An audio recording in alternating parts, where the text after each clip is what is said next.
Mag-cheat na tayo. Okay, game. O, saan tayo mag-meet? Alam mo yung kilometer zero? Ano ba? Luma na yung kalendaryo mo, 2009 pa yan, oh. 2009 ngayon. 2008, 2024. Oh. 2024? 2009 pa lang dito, I guess. 2024 na dyan.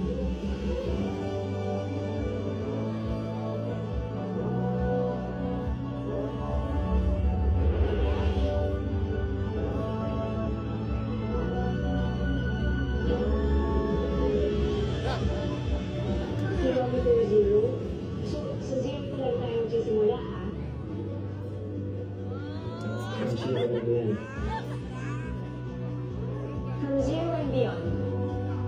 Nice.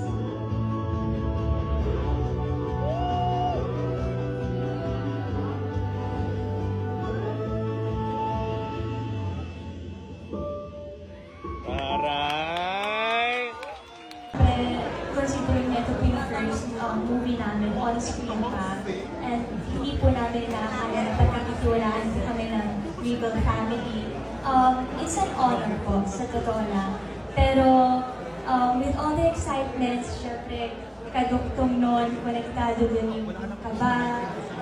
Pero syempre po, with the help of directors, yung buong team, mas nababawasan yung takot, mas binibigyan nila kami ng motivation, and mas kada araw na nag-shoot kami ng movie, pinapa-realize nila na this deserve namin yung My Future You. And parang nga po siyang gift for us, kasi nga po, ang tagal na nagawa po yung script.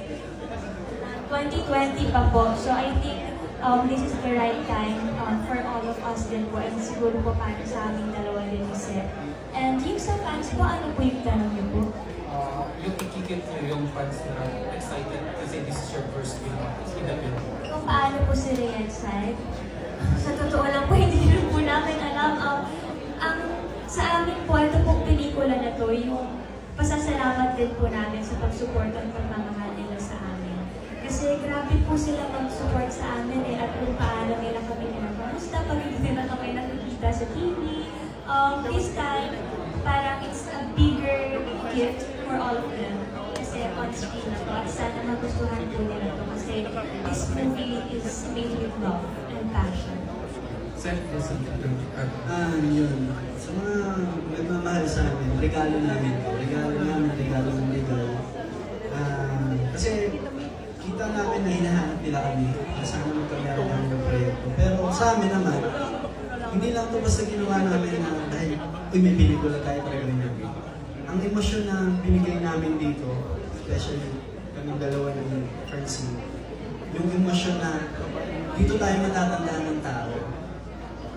Ito yung una nating palabas. Maraming nag-aabang. Para kasi sa amin, hindi lang kami gumagawa ng pampakilig lang ng pelikula. Ang sa amin, ito yung craft namin, passion namin dalawa, hindi lang basta, yes, may movie tayo. Sa amin, sobrang bigat. In short, kailangan namin may mapatunayan. Kailangan namin mapatunayan na kaya namin mag-contribute sa isang pelikula Pilipino, sa pamamagitan ng My Future. So, yung kaba, nandiyan yan yung mawawala. Pero sobrang pagpapasalamat pa rin. Kasi, kinakabahan kami pero ang daming tao na gusto support namin kami. Pinapalakas ang loob namin.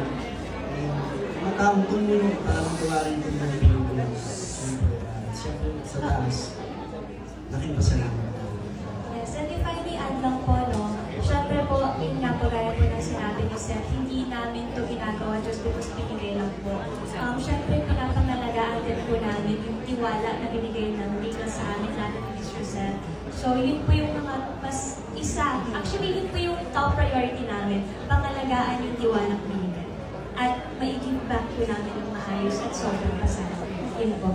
And congratulations. Nakikita ko kayo dalawa eh.